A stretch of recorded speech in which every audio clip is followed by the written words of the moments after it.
teacher. Salam juga untuk Bapak dan Ibu yang mengikuti ibadah ini. Kita sapa juga anak-anak yang baru ya teacher.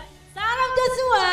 Shalom. Salam Jacob. Shalom. Salam Caleb Moses. Shalom teacher. Salam Isaac Abraham. Shalom. Ya, apa kabarnya? Puji Tuhan luar biasa. Luar biasa ya teacher. Demikian juga anak-anak kami yang di rumah pasti luar biasa karena Tuhan yang menolong kita. Siap untuk worship teacher? Sebenarnya belum siap teacher Jumala. Kenapa? Ada keraguan dan ketakutan dalam hidup saya teacher Jumala. Dikarenakan pandemi COVID-19 yang semakin meningkat semakin harinya teacher. Iya ya. Memang kadang-kadang kita memiliki ketakutan. Tapi percayalah ketika kita datang kepada Tuhan, mengandalkan Tuhan, di worship ini kita akan mengalami hadirat Tuhan. Mari kita datang kepada Tuhan, fokuskan hati dan pikiranmu karena tema worship kita yang pertama ini adalah I am the soldier of Christ. Demikian tema kita. Kiranya tema kali ini sangat memberkati kita supaya kita kuat. Kita naikkan pujian. Haleluya, aku memuji-Mu Tuhan. Mari kita naikkan pujian ini dengan sukacita di hadapan Tuhan. Silakan berdiri semuanya. Kita ekspresikan, kita bersyukur hari ini.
Berdiri, kita berdoa kepada Tuhan.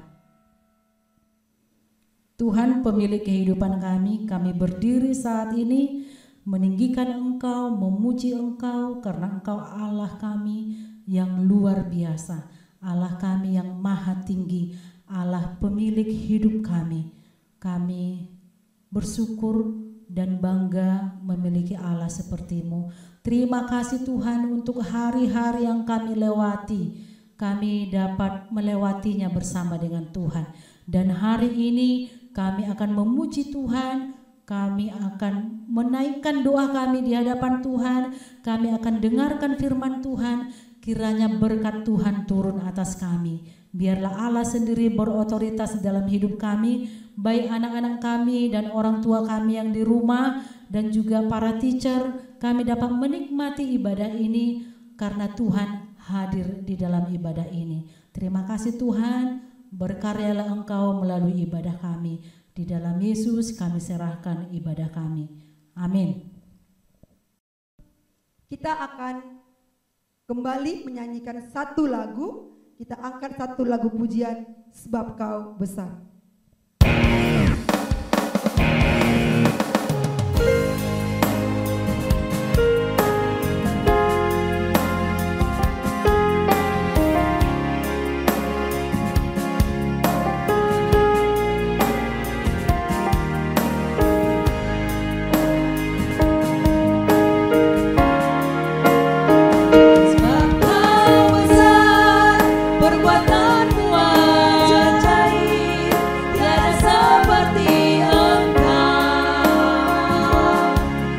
Tiada seperti Engkau.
sungguh sukacita besar ya teacher. Iya, Kita dapat Ustaz. memuji Tuhan, kita menikmati hadirat Tuhan. Untuk itu mari kita siapkan hati dan pemikiran kita. Kita mau mendengarkan firman Tuhan. Mari buka hatimu. Kamu siapkan hatimu supaya benih firman Tuhan dapat tumbuh, berakar dan berbuah di dalam kehidupan kita. Kita naikkan ajaiblah firman hidup.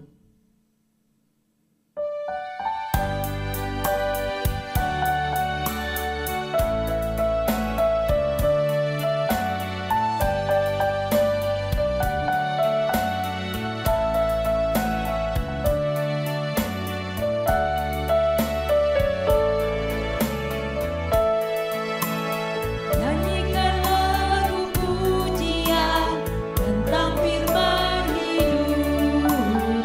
Nyatakanlah keindahan dari firman hidup. Firman hidup dan indah, kuatkanlah imanku. Firman indah, firman ajaib, firman memberi hidup. Firman indah, firman ajaib, firman memberi hidup. Kristus yang telah diurapi.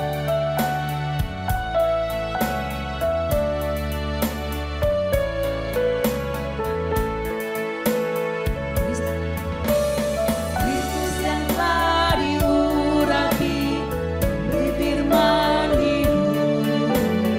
Orang berdosa dengarlah suara firman hidup.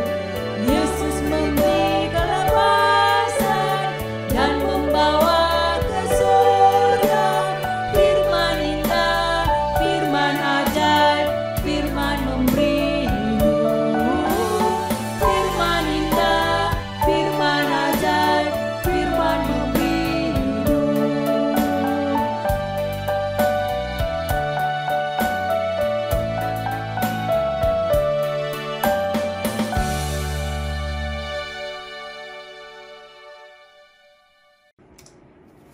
Selamat pagi, anak-anakku, adik-adikku, teman-temanku. Itu sebabnya sebelum kita mulai, mari kita tundukkan kepala kita masuk di dalam doa. Mari kita berdoa. Bapa kami yang di surga, terima kasih untuk pagi ini. Pakai hamba-Mu untuk boleh menyampaikan renungan firman Tuhan ini, sehingga boleh menjadi berkat bagi setiap anak-anak yang hadir. Hamba-Mu berdoa, urapi hamba-Mu supaya boleh berkata-kata dengan penuh hikmat, penuh kebenaran dari Tuhan. Dan hamba juga berdoa, kiranya Roh-Mu yang kudus berbicara di dalam hati kami masing-masing, sehingga firman Tuhan ini boleh menjadi satu arahan di dalam hidup setiap anak-anak kami. Kami serahkan jam ini sepenuhnya di dalam nama Yesus Kristus, Tuhan dan Juru Selamat kami yang hidup. Kami berdoa. Amin. Oke, selamat pagi anak-anakku atau teman-teman semua. Hari ini renungan firman Tuhan saya beri judul I am a soldier of Christ, yang terambil dari Efesus pasal 6 ayat 10 sampai 18. Nah, ada satu kalimat yang mengatakan hidup adalah peperangan. Bagaimana pendapat kalian? Setujukah? Hidup adalah peperangan. Ada yang setuju? Ya, saya setuju. Hidup adalah peperangan. Tapi peperangan ini bukan seperti peperangan Belanda, zaman Belanda. Bukan juga peperangan seperti zaman Jepang. Atau seperti di Timur Tengah saat ini, bukan. Juga peperangan kita bukan melawan sesama manusia, bukan. Ya, walaupun yang ditulis di sini perangnya sekarang. Hidup adalah peperangan. Peperangan antara kerajaan Allah dengan kerajaan kegelapan, di mana Allah sang pencipta kita, ya, sedang berperang dengan iblis yang dicipta oleh Dia. Jadi peperangan kita sebagai anak-anak kerajaan Allah itu bukanlah melawan manusia, bukan. Musuh kita bukan manusia, tetapi iblis. Di dalam ayat 12 dikatakan, karena perjuangan kita bukanlah melawan darah dan daging, tetapi melawan pemerintah-pemerintah, melawan penguasa-penguasa, melawan penghulu-penghulu dunia yang gelap ini, melawan roh-roh jahat di udara. Itu ayat ke-12. Jadi peperangan kita adalah melawan penguasa kerajaan angkasa dan melawan kerajaan kegelapan, di mana iblis adalah rajanya. Nah, iblis bekerja dengan berbagai cara dan berbagai bidang. Banyak hal yang dia pakai. Dia bisa memakai agama yang palsu. Dia memakai ilmu putih dan ilmu hitam. Dia bisa memakai narkoba. Dia bisa memakai pergaulan bebas. Dia bisa memakai juga judi.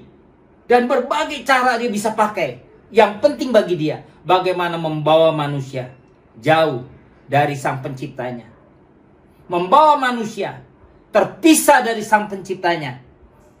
Itulah tujuan daripada iblis yang sedang berperang melawan manusia, untuk menjauhkan manusia dari persekutuan dengan sang penciptanya.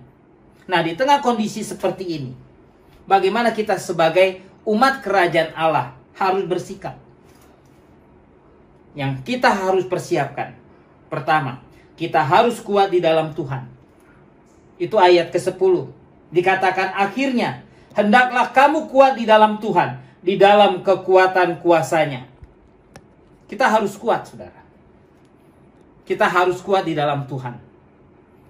Menghadapi berbagai cara, berbagai tipu muslihat dari penguasa kerajaan angkasa yang sekarang sedang bekerja di antara orang-orang durhaka untuk membawa kita jauh dari Tuhan.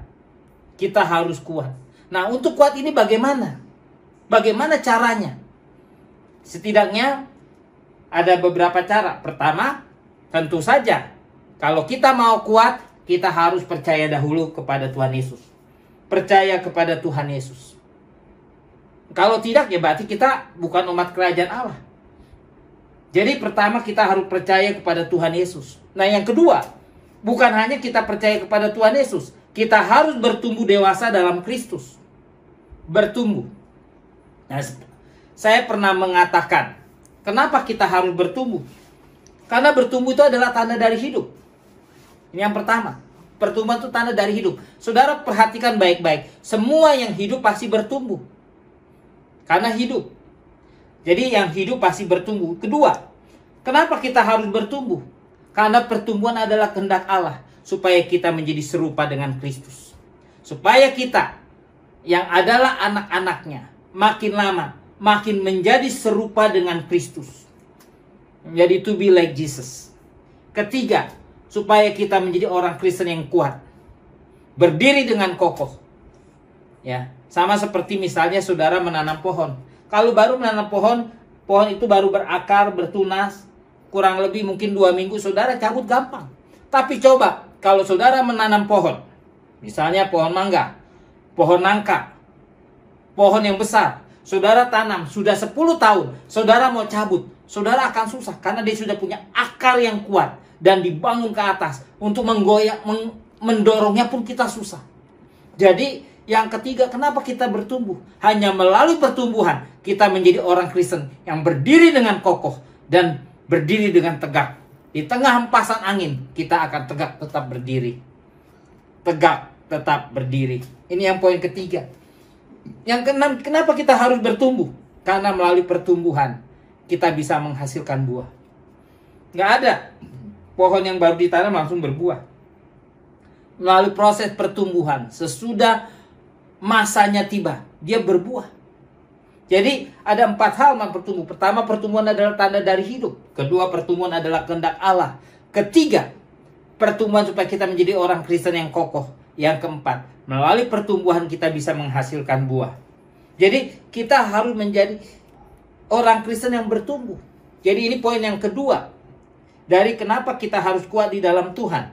Ya, selain kita harus percaya kepada Tuhan Yesus. Kedua, kita harus bertumbuh di dalam Tuhan. Ketiga, kita harus bersandar kepada Tuhan Yesus. Bagaimana kita bisa bersandar kalau kita tidak bertumbuh? Hanya melalui pertumbuhan kita yang dewasa, kita bisa bersandar kepada Tuhan, Sang Pencipta langit dan bumi, dan Sang Penebus kita. Ini poin yang ketiga, kita bisa bersandar kepada Tuhan. Nah, kalau ketiga ini ada, kita sudah percaya kepada Tuhan, kita sudah bertumbuh dewasa, dan kita bersandar kepada Tuhan. Disinilah kita baru bisa mengenakan seluruh senjata ilahi.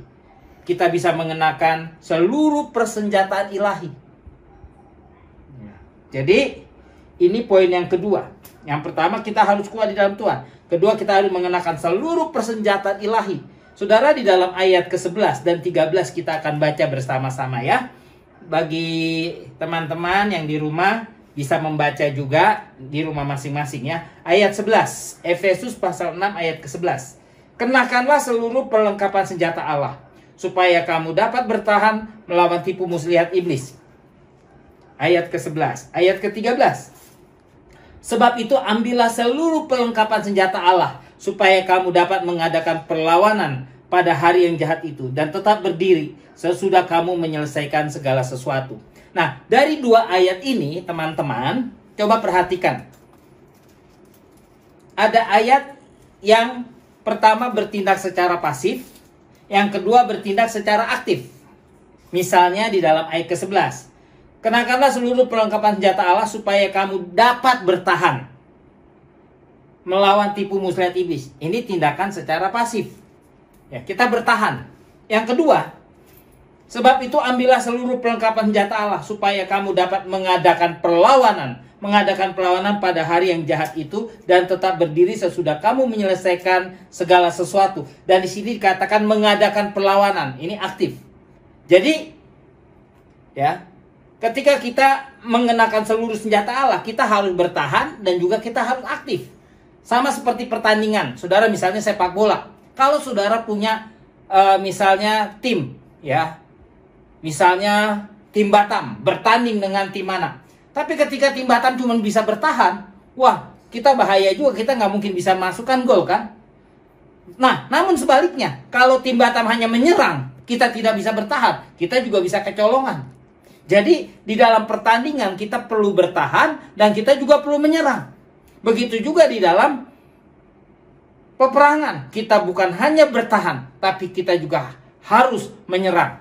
Jadi kita harus bertindak pasif, pada saat yang sama kita juga harus bertindak pasif. Namun di dalam kedua tindakan ini, itu akan sia-sia kalau kita tidak mengenakan seluruh persenjataan ilahi kalau kita sedang berperang.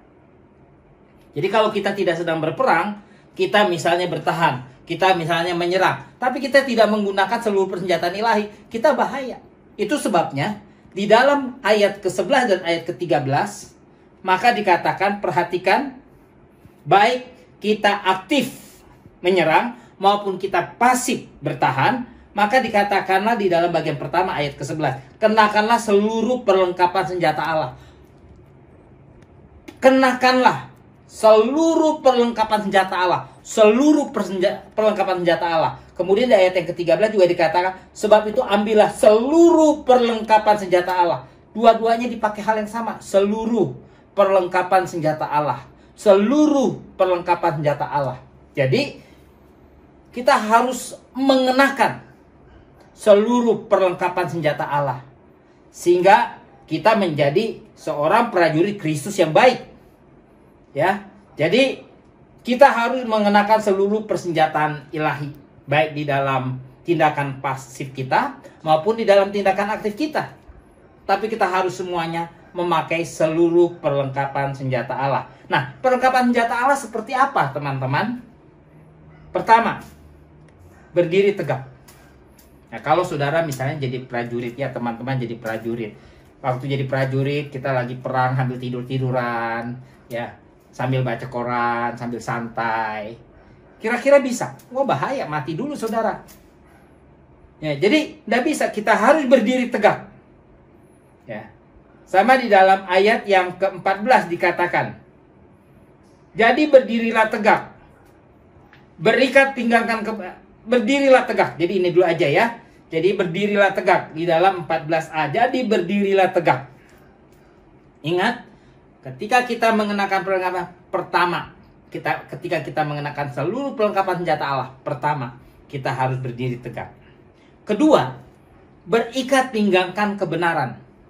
Nah, berikat pinggangkan kebenaran. Nah, saya mau tanya dengan teman-teman. Kalau misalnya nih, kalian memakai celana yang kebesaran, nah, tidak pakai ikat pinggang, kira-kira apa yang terjadi? Apa yang terjadi? Kedodoran kan? Sedikit-sedikit kedodoran, tarik lagi, sedikit-sedikit kedodoran, tarik lagi, kan? Betul nggak? Jadi berikat pinggang supaya kita tidak kebesaran. Atau kedua, ketika kita memakai, kita tidak pakai ikat pinggang, tiba-tiba kancing yang untuk mengikat ini tiba-tiba lepas. Nah, ketika kancingnya lepas gimana? Wah, bahaya kan saudara, jadi nggak enak kan? Jadi selain malu, nggak nyaman, kita merasa agak nggak enak gitu loh. Jadi ikat pinggang itu penting ya teman-teman. Untuk apa? Supaya kita nyaman, kita safety. Coba bayangkan ya, kalau di dalam segala hal tiba-tiba kita lagi pergi jalan-jalan sama temen gitu ya, laki perempuan sama-sama, tiba-tiba di tengah jalan saudara pas waktu ini tiba-tiba kancing saudara lepas. Nah, saudara kira-kira seperti apa? Nggak enak kan? Nggak nyaman kan? Nggak safety kan? Jadi bagi saya berikat pinggangkan itu penting, pakai ikat pinggang supaya kita nyaman, supaya kita aman, supaya kita safety. Nah, sekarang pertanyaan, kenapa berikat pinggangkan kebenaran? Nah, sekarang saya mau tanya, kalau misalnya nih, ya, teman-teman misalnya hidup, ya, kemudian sekolah, tiba-tiba sudah kalian nyontek. Ketika nyontek kalian ketahuan, enak nggak? Nggak enak kan? Misalnya ada di sini, punya keluarga, tiba-tiba ada keluarga kalian yang korup, kemudian dipajang di televisi, korupsi, enak nggak? Nggak enak. Nah, ketika nyontek, korupsi, melakukan pelanggaran-pelanggaran lain, ketika itu dilakukan, nyaman nggak? Nggak nyaman kan? Nggak enak kan? Nggak safety kan? Jadi ketika kita hidup berikat pinggangkan kebenaran, berarti kita bergantung kepada kebenaran Allah. Ya, nah di dalam zaman dulu sudah teman-teman, ikat pinggang itu banyak digantungkan juga untuk pekerjaan-pekerjaan lain. Jadi ketika seorang pakai ikat pinggang, dia bisa pakai juga untuk yang lainnya. Jadi ketika kita berikat pinggangkan kebenaran, kita bergantung kepada kebenaran Allah, itu di dalam berbagai bidang. Banyak hal. Misalnya, ketika kita belajar, kita berikat pinggangkan kebenaran, kita belajar dengan benar, dengan cara yang benar. Kita tidak nyontek, kita tidak melakukan pelanggaran-pelanggaran yang bertentangan dengan apa yang dilarang oleh firman Tuhan. Jadi berikat pinggang kebenaran. Nah, ketika kita misalnya berteman, kita tidak berbuat jahat dengan teman, ya, kita tidak menfitnah dia, kita tidak berlaku yang curang kepada dia. Nah, kalau kita bertindak, kita melakukan ketidakbenaran kan. Jadi kalau kita hidup dalam belajar benar, dalam bekerja benar, dalam bersahabat juga benar, dalam nanti juga berpacaran benar, dalam menikah juga dengan cara yang benar, ketika mendidik anak kita juga dengan cara benar, ya, dan segala sesuatu kita lakukan dengan benar. Artinya kita berikat pinggangan kebenaran dan kita bergantung penuh kepada kebenaran Allah. Kita akan menjadi orang yang aman, nyaman, dan safety. Jadi jangan lupa, berikat pinggangkan kebenaran, maka kita bergantung penuh kepada kebenaran Allah di dalam berbagai bidang kehidupan. Ini poin yang kedua. Yang ketiga, ya, yang pertama mengenakan seluruh persenjataan ilahi. Pertama, berdiri tegak. Kedua, berikat pinggangkan kebenaran. Yang ketiga, berbaju jirakan keadilan. Nah, teman-teman tahu, Alkitab mengajarkan Allah itu suci, manusia berdosa. Allah suci, manusia berdosa. Nah, karena Allah suci, manusia berdosa, maka manusia seharusnya dihukum oleh Allah. Karena Allah itu adil, yang berdosa harus dihukum oleh Allah. Tetapi Allah juga mengasihi manusia. Allah di satu pihak harus menghukum manusia karena Allah itu adil. Tapi di lain pihak Allah juga kasih ingin menyelamatkan manusia. Caranya bagaimana? Allah mengutus Yesus Kristus datang ke dalam dunia. Dan Yesus juga dengan rela hati mau datang ke dalam dunia. Ketika Allah mengutus Yesus ke dunia, Yesus datang untuk mati di Bukit Kalvari. Jadi hukuman Allah yang harusnya diterima oleh kita sekarang ditanggung oleh Tuhan Yesus. Di kayu salib Tuhan sudah mati menggantikan hukuman yang saudara harusnya terima dan saya harusnya terima. Seharusnya teacher yang dihukum, seharusnya kalian yang dihukum. Tetapi di kayu salib Tuhan sudah mati menggantikan hukuman kita. Jadi keadilan Tuhan tetap dinyatakan, tapi jatuhnya bukan ke atas diri kita, tapi ke atas diri anaknya, yaitu Yesus Kristus. Yesus Kristus yang menanggung hukuman kita di kayu salib. Nah, ketika keadilan Allah sudah ditanggung oleh Tuhan, jadi di sini kasih dan keadilan bertemu ya. Jadi kasih dan keadilan berciuman. Kemudian juga kebenaran Allah dan kekudusan Allah bertemu. Jadi di salib kita melihat kasih dan adil, kebenaran dan kekudusan. Nah, itu bertemu 4 hal. Jadi ketika Tuhan sudah menyatakan keadilannya di dalam diri Kristus dan kita terima itu ya sebagai hadiah yang luar biasa. Jadi Tuhan menyatakan keadilannya kepada kita. Jadi ketika Tuhan mati bagi kita, berarti dia sudah menebus seluruh dosa kita, dosa lalu kita, dosa sekarang kita, dan dosa sampai kita mati, seluruh sudah ditanggung oleh Tuhan Yesus. Itu sebabnya berdasarkan ini, maka di dalam ayat ketiga berbaju jirakan keadilan. Biasanya di dalam tentara Romawi itu baju jirah itu adanya di sini. Jadi kalau dipukul, kena panah, kena pedang atau kena tombak, itu aman. Karena ada baju jirah. Ya. Jadi saudara tidak akan mengalami kematian karena itu. Karena ada pelindung. Baju jirahkan keadilan. Jadi itu juga dengan keselamatan kita. Jadi iblis tidak mungkin membunuh kita. Membuat kita kehilangan keselamatan. Karena ada baju jirah yang Tuhan berikan kepada kita. Yaitu baju jirah keadilan. Yang dia sudah menanggungnya di Bukit Kalvari dan memberikan hadiah keselamatan kepada kita. Berbaju jirahkan keadilan. Jadi sekalipun dipukul, sekalipun ditusuk, sekalipun dipanah, kita tidak akan mati. Jadi begitu juga dengan keselamatan. Kita tidak akan kehilangan keselamatan. Kenapa? Karena Tuhan di dalam pengadilannya, di dalam kasihnya, dia sudah mengutus Yesus dan Yesus menerima hukuman dari Allah. Ya. Pengadilan yang harusnya kita terima sekarang sudah diterima oleh Kristus, sehingga ketika kita menerima Yesus, kita sudah diselamatkan. Jadi Yesus sudah mati untuk dosa-dosa kita, dosa lalu, dosa sekarang, dan dosa ke depan. Jadi itulah berbaju jirakan keadilan. Jadi ini poin yang ketiga. Yang keempat, ya, berkasutkan kerelaan untuk memberitakan Injil. Saudara tahu kasut? Kasut itu sepatu ya, mungkin lebih tepat lagi kalau dibilang sepatu sendal atau apa, saya juga. Tapi katanya kata seorang penafsir di bawah sepatu itu kadang-kadang ada besi-besi kecilnya. Jadi di situ pakai. Jadi berkasutkan pemberitaan Injil. Jadi memberitakan Injil harus memakai kasut sepatu. Untuk apa? Untuk kita bisa pergi. Nah, kenapa waktu dikatakan berkasutkan memberitakan Injil? Kenapa kita harus memberitakan Injil pakai kasut, nggak pakai mulut aja? Kalau kita memberitakan Injil kan pakai mulut kan? Kenapa di sini pakai kasut, pakai sepatu? Kenapa nggak pakai mulut aja? Nah, saya mungkin bisa jawabnya seperti ini aja. Pertama, ketika berkasutkan, ya, berkasutkan kerelaan memberitakan Injil. Pertama, kita harus pergi. Pakai sepatu kita pergi, berjalan, mencari orang-orang yang belum diselamatkan. kita harus pergi mencari jiwa-jiwa yang belum diselamatkan.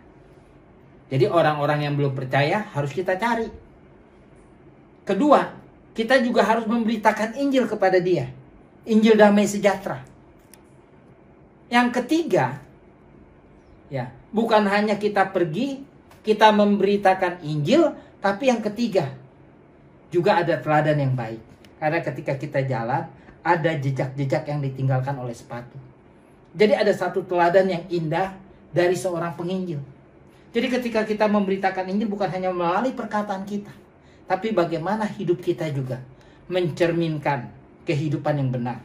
Sehingga orang bisa lihat ada jejak-jejak kehidupan kita yang berkesan di dalam hidupnya.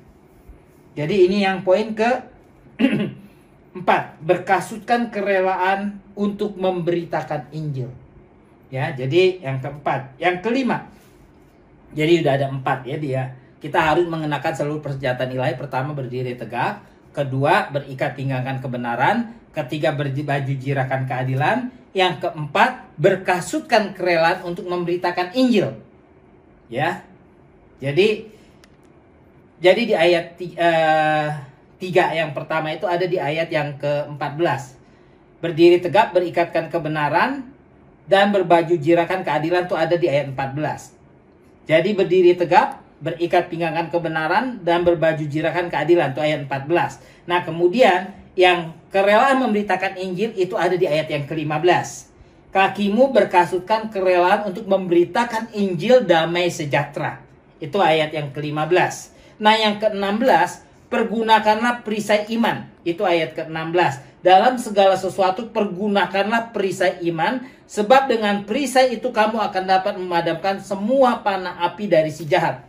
Nah saudara tahu, teman-teman tahu perisai. Jadi ketika seorang perang dia membawa perisai. Ya, perisai. Jadi untuk menahan serangan dari musuh, gitu kan. Nah kalau tidak ada perisai, ya tiba-tiba dia dipanah, kena. Tapi kalau perisai dipanah, ditahan sama perisai, gitu kan. Jadi di sini dikatakan pergunakanlah perisai iman. Jangan lupa, iblis itu adalah bapa yang sangat licik, bapa kegelapan yang sangat licik.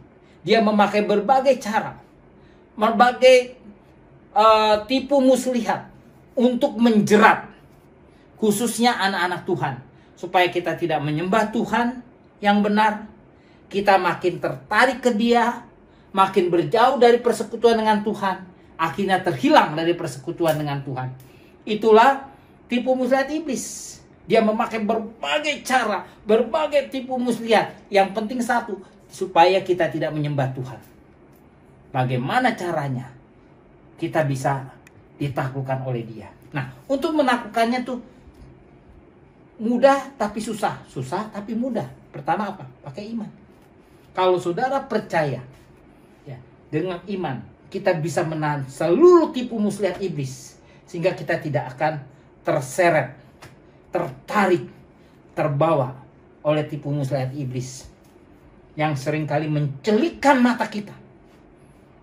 Yang menarik kita. Yang mengikat kita.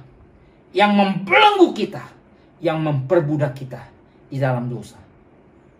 Jadi, mari kita pergunakan perisai iman. Jadi di dalam segala keadaan pergunakan perisai iman. Sebab dengan perisai itu kamu dapat memadamkan semua panah api dari si jahat. Apapun serangan mereka, apapun tipu muslihat mereka, apapun cara mereka. Ketika kita memakai perisai iman, itu sudah dipadamkan oleh perisai iman. Jadi mari kita pergunakan perisai iman untuk menahan serangan dari berbagai tipuan si iblis. Ya, perisai iman, teman-teman ya. Jadi, kalau hari ini misalnya tiba-tiba kita hidup ini nggak bisa sempurna. Ya, ketika di dunia ini saya rasa belum ada orang yang sempurna. Tiba-tiba ketika kita hidup, kita jatuh dalam dosa. Ketika kita jatuh dalam dosa, apakah kita menjauh dari Tuhan? Jangan. Justru ketika kita menjauh dari dosa, ketika kita berbuat dosa, kita harus dekat dengan Tuhan. Kita harus datang mohon pengampunan Tuhan. Dan tetap ke gereja, aktif ke gereja. Ya, Jadi sekali lagi, pergunakan perisai iman untuk menahan serangan, ya, tipu muslihat dari iblis, sang bapa kegelapan ini. Ya, ini yang kelima. Yang keenam, memakai ketopong keselamatan. Nah, saudara tahu di dalam tentara Romawi itu, ya, selain ada perisainya, jadi bawa pedang ada perisainya. Nah, yang selanjutnya juga memakai ketopong, ya, kayak seperti kayak helm tapi bukan helm, ya, ketopong keselamatan namanya. Jadi itu ada di ayat ke-17. Dan terimalah ketopong keselamatan. Terimalah ketopong keselamatan. Jadi ketopong keselamatan ini fungsinya untuk melindungi bagian yang mengontrol seluruh tubuh. Ya. Jadi mengontrol seluruh tubuh. Nah, sebelum kita diselamatkan, kadang-kadang pikiran kita mudah terkena virus. Ya, virus dosa apa gitu bisa masuk. Kadang-kadang mata kita juga bisa ditipu oleh kegelapan yang kita lihat. Telinga kita juga biasanya mendengar hal-hal yang jelek, ya, tentang sesuatu. Jadi ketika kita belum diselamatkan, mata kita, telinga kita, ya, itu mudah masuk sehingga merusak otak kita. Tapi ketika kita misalnya memakai ketopong keselamatan, sama seperti ketika saya belum percaya sama Tuhan. Ketika saya belum percaya sama Tuhan, saya menyembah Allah yang salah dan mencintai dosa. Tapi ketika saya sadar, saya menyembah Allah yang salah, menyembah ilah yang salah.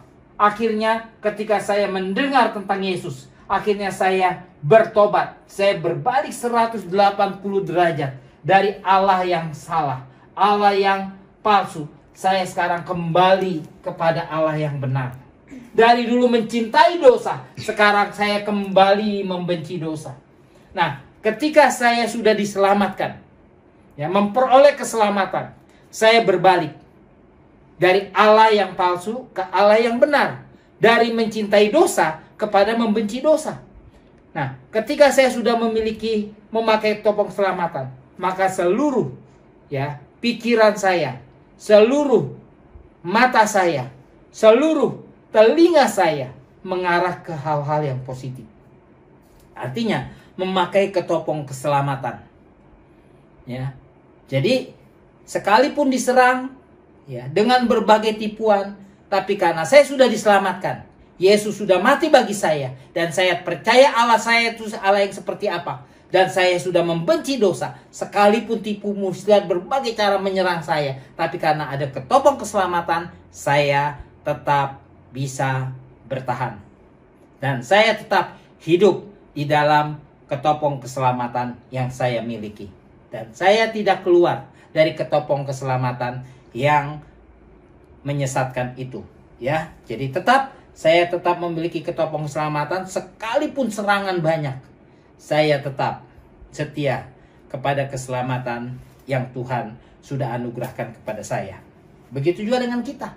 Kalau kita sudah memiliki ketopong keselamatan, berbagai tipuan, berbagai cara, berbagai, ya, tipu muslihat iblis ingin, ya, merusak kehidupan kita, kita tetap memakai ketopong keselamatan itu dengan baik dan benar. Jadi fungsi ketopong keselamatan untuk melindungi bagian yang mengontrol segala sesuatu dari tubuh kita. Ya, jadi dari kepala mengontrol seluruh, sehingga dari pikiran sampai seluruh kepribadian kita itu dikontrol oleh ketopong keselamatan. Nah, sesudah itu poin yang ke-7, pedang roh. Jadi yang pertama, kita berdiri tegap. Kedua, berikat pinggangkan kebenaran.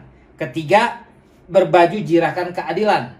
Yang keempat, berkasutkan kerelaan untuk memberitakan Injil. Yang kelima, pergunakan perisai iman. Yang keenam, memakai ketopong keselamatan. Yang ketujuh, pedang roh. Kita harus memakai pedang roh. Sama seperti seluruh prajurit Romawi ketika dia berperang. Selain dia memakai yang tadi, ya, berdiri tegap, berikat pinggang benar, berbaju jirakan keadilan, kemudian memakai kasut untuk memberitakan Injil, memakai perisai iman, juga memakai ketopong keselamatan, dan yang ketujuh menggunakan pedang. Pedang itu untuk menyerang ya musuh, sehingga musuh itu bisa binasa. Tapi begitu juga dengan kekristenan. Kenapa dipakai pedang roh? Jangan lupa, Tuhan Yesus pernah dibawa oleh iblis ya, dan dicobai. Dia sesudah berpuasa 40 hari, kemudian iblis menggoda dia. Ada 3 pertanyaan yang iblis minta, tapi dijawab 3 kali oleh Tuhan Yesus. Jawabnya, ada tertulis, ada tertulis, ada tertulis. Jadi Tuhan ketika dicobai oleh iblis, dia selalu menjawab sesuai dengan firman. Hidup sesuai dengan firman Tuhan, itu penting. Bagaimana dengan hidup kita? Anak muda, teman-teman muda, kita seringkali digoda kan. Banyak pencobaan, banyak godaan yang akan menggoda kita, yang akan mengganggu kita, yang akan menarik kita. Tetapi dia kiranya firman Tuhan itu menjadi pedang roh. Karena Alkitab mengatakan segala tulisan di dalam Allah bermanfaat untuk mengajar kita, untuk menyatakan kesalahan kita, untuk memperbaiki kelakuan kita, dan untuk mendidik kita dalam kebenaran, sehingga kita yang adalah umat kepunyaan Allah diperlengkapi untuk setiap perbuatan baik. Jadi firman Tuhan itu penting. Jadi saya rindu sekali ya, kita bukan hanya belajar pelajaran, tapi kita juga belajar firman Tuhan. Setiap hari kita bersaat teduh, setiap hari kita membaca Alkitab ya, setiap hari kita boleh bukan hanya merenungkan, kita membaca dan kita melakukan firman. Saya percaya kalau itu kita miliki, itu seperti pedang roh yang ada di tangan kita. Ya, ini poin yang ke-7. Dan yang ke-8, kita perlu berjaga-jaga dan berdoa dalam roh. Kita perlu berjaga-jaga dan berdoa di dalam roh. Jadi, inilah ya 8 poin ya, mengenakan seluruh persenjataan Allah. Ada 8 poin. Jadi saya ulang lagi ya. Pertama, berdiri tegap. Yang kedua, berikat pinggangkan kebenaran. Yang ketiga, berbaju jirakan keadilan. Yang keempat, berkasutkan kerelaan untuk memberitakan Injil. Yang kelima, pergunakanlah perisai iman. Yang keenam, memakai ketopong keselamatan. Yang ketujuh, pedang roh. Yang kedelapan, berjaga-jaga dan berdoa di dalam roh. Itu ada di ayat yang ke-18. Dalam segala doa dan permohonan, berdoalah setiap waktu di dalam roh dan berjaga-jagalah di dalam doamu itu dengan permohonan yang tidak putus-putusnya untuk segala orang kudus. Jadi mari kita berjaga-jaga dan berdoa untuk diri kita dan untuk semua orang-orang yang sudah diselamatkan oleh Tuhan dan orang-orang kudus ya.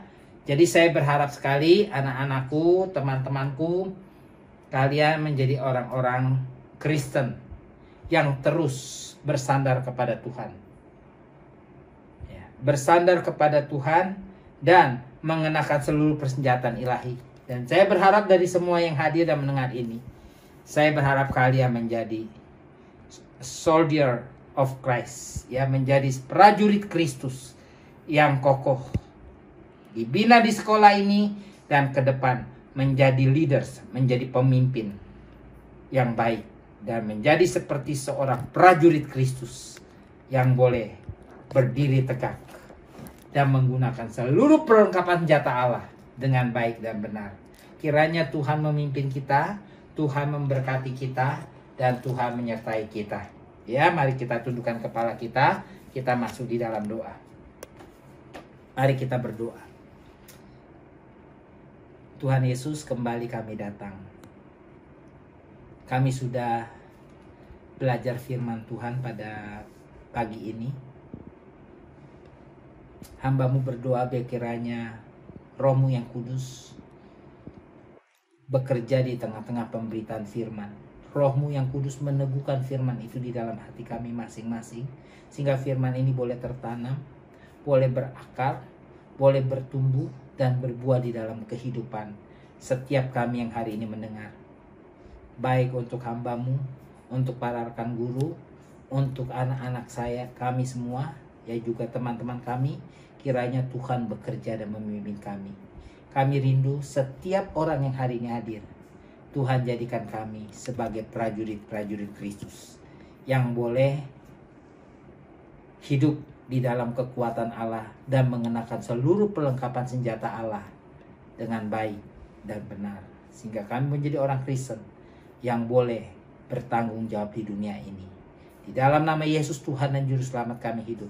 Kami berdoa. Amin. Kita sudah selesai mengikuti worship. Ada sukacita? Amin. Amin ya. Ternyata setelah kita ikuti worship tadi, kita semakin dikuatkan ya teacher. Benar sekali. Untuk itu, untuk menutup ibadah kita, mari kita naikkan pujian ini dengan sukacita. Mari kita bersama-sama berdiri. Tuhanlah kekuatan dan mazmurku. Semangat ya teacher ya. Semangat. Karena Tuhan semangat, ya kan? Kita juga harus semangat.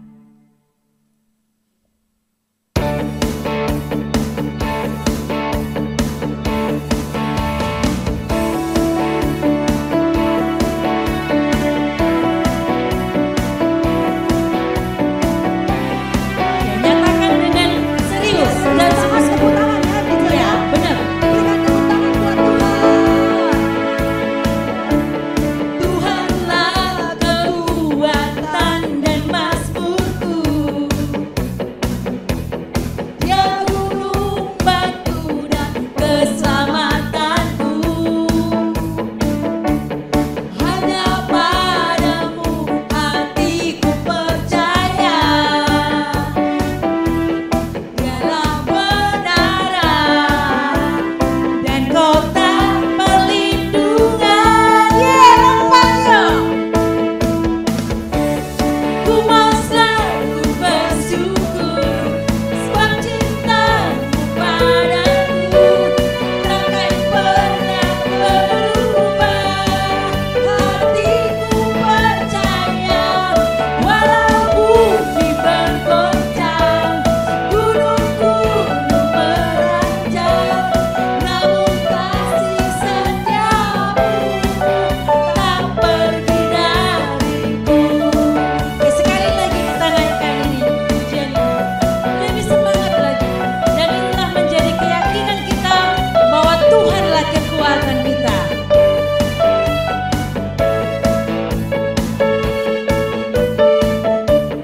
Tuhanlah kekuatan dan mazmurku.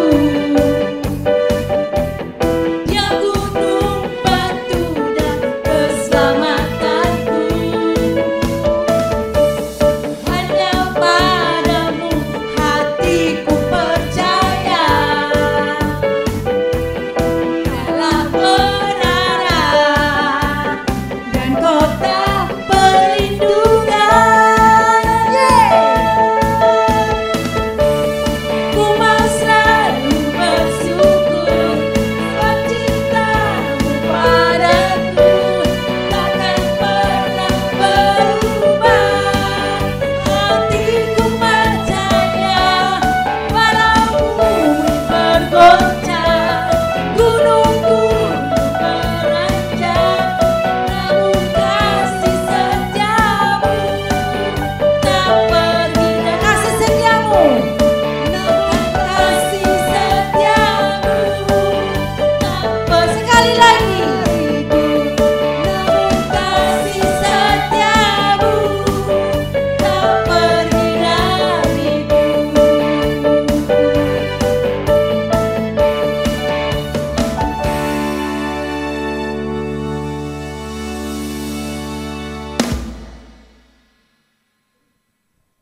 Oke, mari kita tutup ibadah kita hari ini dengan doa.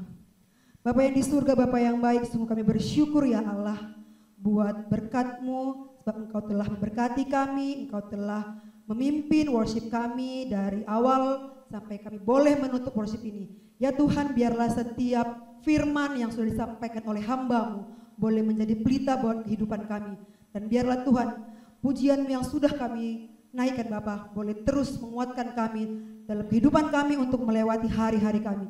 Kami percaya Tuhan, setiap apa yang kami dengar, apa yang keluar dari mulut kami, itu sudah Engkau berkati. Terima kasih Bapa, di dalam nama anak-Mu Yesus Kristus, kami sudah berdoa dan mengucap syukur padamu. Haleluya. Amin. Amin.